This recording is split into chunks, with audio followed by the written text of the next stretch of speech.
Shalom Bapak Ibu Saudara yang dikasihi oleh Tuhan Yesus Kristus. Di kesempatan ini saya akan menyampaikan hal yang perlu diperhatikan secara terus-menerus oleh orang Kristen untuk menyatakan kebenaran tentang Parakletos yang selama ini terus disalahpahami, bahkan sampai saat ini pun masih banyak sekali orang-orang di luar Kristen yang menyalahpahami Parakletos dengan mengatakan bahwa itu merujuk kepada Muhammad atau nabi yang diakui oleh orang Islam.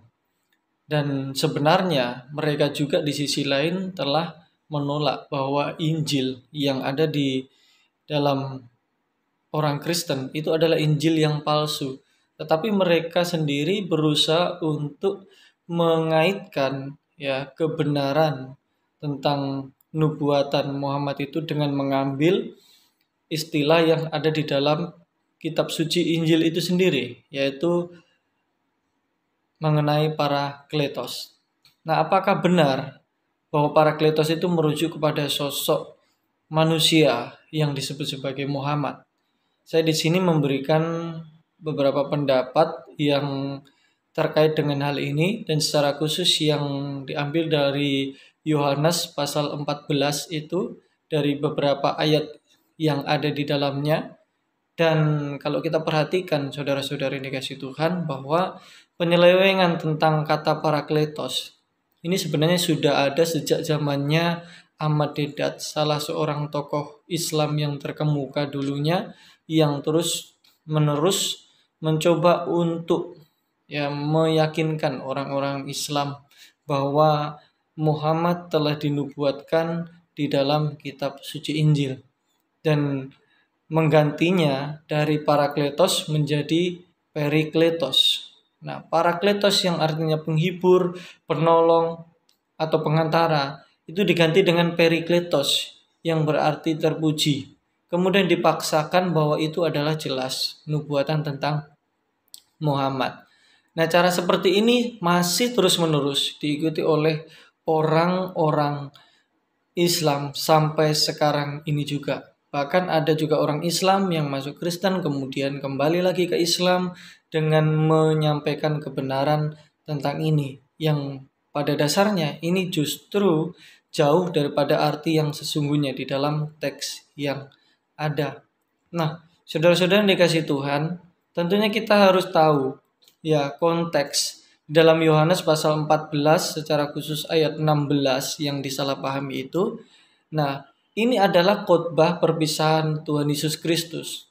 Bagaimana Tuhan Yesus Kristus hendak pergi kepada Bapa di tempat di mana Yesus berasal sebagai firman Allah, dan akan datang kembali untuk menjemput murid-muridnya sebagai mempelai perempuan atau orang-orang percaya yang disebut sebagai mempelai perempuan daripada Yesus Kristus. Hal ini tentunya dapat dipahami di dalam konteks kebudayaan pernikahan orang Yahudi, di mana seorang laki-laki itu mempersiapkan segala sesuatunya sebelum melakukan pernikahan, dan di dalam pertunangannya itu dia mengatakan lebih baik aku pergi dan aku akan datang kembali.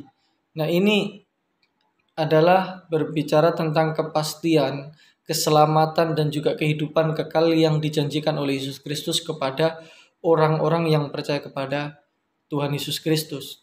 Jelas tujuan kepergian Yesus Kristus di situ adalah untuk mempersiapkan tempat di surga. Dan kemudian kita bisa melihat alasan yang jelas mengenai janji keselamatan yang pasti ini. Karena Yesus sendiri di dalam konteks tersebut menyatakan dirinya sebagai jalan dan kebenaran dan hidup. Nah, tentunya kita harus melihat hal ini dengan baik, bahwa kata jalan, kebenaran, dan hidup, ini merupakan 3 hal penting yang menunjukkan bahwa itu semua adalah hakikat daripada Allah itu sendiri. Sebagai jalan satu-satunya, kemudian kebenaran itu bicara tentang aletheas, bukan dikaiosune.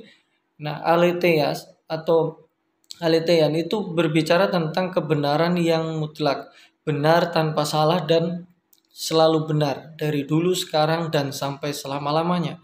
Lalu kemudian hidup. Ini menuju kepada hidup yang kekal. Bukan sekedar hidup di dunia ini, tetapi kehidupan yang kekal yang akan dimiliki selama-lamanya oleh setiap orang yang percaya, dan secara khusus ini dimiliki oleh Allah. Karena Allah sendiri tidak pernah mati. Nah, lalu kemudian kita akan melihat bahwa kata penolong yang lain di situ diterjemahkan Alon Parakleton. Ya. Ini ada beberapa hal penting yang harus kita perhatikan dari hal ini. Yang pertama, bahwa dunia tidak melihat dia dan tidak mengenal dia. Ya, jadi dunia tidak melihat dia dan tidak mengenal dia. Kenapa? Karena memang Alon Parakleton ini disebut sebagai roh kebenaran, to pneuma tes aletheas. Nah, artinya bahwa ini menunjuk kepada roh kebenaran. Wajar kalau dunia tidak melihat dia dan tidak mengenal dia. Pertama, tidak melihat dia karena ini adalah roh. Nah, manusia tidak dapat melihat roh itu sendiri. Oleh karena itu, dijelaskan bahwa ia menyertai kamu selama-lamanya. Jadi jelas bahwa karena ini adalah roh dan manusia tidak dapat melihat, jelas ini sama sekali tidak merujuk kepada sosok manusia yang terlihat dalam bentuk fisik seperti halnya kita saat ini. Dan kesimpulannya jelas bahwa ini tidak mengarah kepada Muhammad sedikit pun. Karena bukan Perikletos tetapi Parakletos, atau di situ disebutkan Alon Parakleton, penolong yang lain. Nah, di dalam Novum Testamentum juga saudara-saudara yang dikasihi Tuhan, di sana juga dijelaskan Alon Parakleton. Lalu kemudian di dalam ayat 17 dalam Yohanes pasal 16 tadi disebutkan to pneuma tes aletheas. Lalu kemudian di ayat yang lain 26 di pasal yang sama juga disebutkan hode parakletos to pneuma to hagion. Jadi jelas parakletos atau penolong yang lain itu adalah roh, roh yang suci atau disebut sebagai roh daripada kebenaran itu sendiri. Nah, jelas bahwa ini bukan menuju kepada Muhammad. Lalu kita akan melihat bahwa kata alon itu sendiri Nah, ini mengindikasikan satu perbedaan numeral di dalam Kamus Vance Dictionary. Saya melihatnya bahwa ini merujuk kepada perbedaan numeral satu objek dari karakter yang sama. Nah, beberapa contohnya seperti dalam Matius 20 ayat 3, Matius pasal 21 ayat 36, 1 Korintus 14 ayat 9. Nah, di situ kata yang sama digunakan dalam pasal 14 ayat 16 ini. Lalu kemudian ada juga lainnya adalah heteros atau heteron. Ini mengindikasikan perbedaan numeral atau perbedaan umum, dan ini memiliki perbedaan karakter, berbeda sama sekali. Tadi walaupun berbeda secara numeral, tetapi karakternya sama. Nah, jadi kedua hal ini sangat berbeda. Nah, apa maksudnya di sini? Kita akan melihat, saudara-saudara, bahwa secara literal memang parakleton atau parakletos ini berarti dipanggil ke sisi seseorang dengan maksud membantu, dan ini merupakan satu kata kerja sifat yang menunjukkan kemampuan di dalam beradaptasi dan memberikan pertolongan atau bantuan kepada orang lain. Nah, biasanya digunakan dalam pengadilan untuk menunjukkan asisten hukum atau penasihat pembela, advokat, dan kemudian secara umum juga seseorang yang membela tujuan orang lain, seorang pendoa syafaat atau pembela yang lainnya. Nah, ini artinya. Jadi seperti halnya dalam 1 Yohanes 2 ayat yang pertama. Nah, Tuhan Yesus itu dirujuk sebagai Parakletos juga. Dalam arti luas bahwa ini menandakan penolong, penghibur. Nah, Kristus sendiri atau Yesus Kristus itu adalah penghibur bagi murid-muridnya dengan implikasi daripada firman yang telah disampaikan oleh Tuhan Yesus atau penghibur yang lain. Nah, jadi kata alos ini yang lain dari jenis yang sama.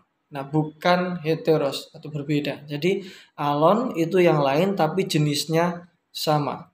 Nah, jadi ketika berbicara tentang Roh Kudus di dalam Yohanes 14 ayat 6 dan juga yang lainnya dengan menyebut roh penghibur. Nah, kata penghibur ini sesuai dengan nama Menahem juga yang diberikan oleh orang Ibrani kepada Mesias. Nah, artinya bahwa Yesus sendiri adalah Parakletos. Kemudian berbicara bahwa aku akan minta kepada Bapa, yaitu Alon Parakleton, penghibur yang lain. Berarti penghibur ya yang lain daripada Yesus Kristus tetapi sama. Yang tentunya sama-sama berasal daripada Bapa itu sendiri. Nah, jadi jelas bahwa ini tidak merujuk kepada Muhammad sedikit pun karena rujukannya adalah roh. Nah, aletheia sendiri itu seperti yang saya jelaskan tadi adalah kebenaran yang jelas menunjuk kepada hakikat Allah sendiri yang selalu benar dan tidak pernah salah. Ya. Dan ini adalah kebenaran yang bersifat kekal dan jelas tidak menunjuk kepada manusia seperti Nabi Muhammad. Karena Nabi Muhammad itu bukanlah orang yang benar dan selalu benar, tidak pernah salah sama sekali.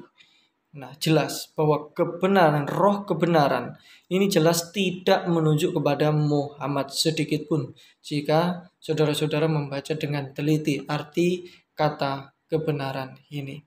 Jadi jelas bahwa orang yang mengatakan bahwa Parakletos itu adalah nubuatan kepada Muhammad, maka ini adalah pemaksaan dan dapat dikatakan secara kasarnya pemerkosaan teks yang ada di dalam kitab suci Injil itu sendiri. Nah, kiranya apa yang saya sampaikan ini dapat menolong dan memberkati kita semua untuk membawa kita semakin mengerti akan kebenaran firman Tuhan dengan melihat kepada teks, konteks, dan juga apa yang dimaksudkan oleh Alkitab itu sendiri, bukan berdasarkan pikiran kita sendiri. Tuhan Yesus memberkati kita semua. Shalom.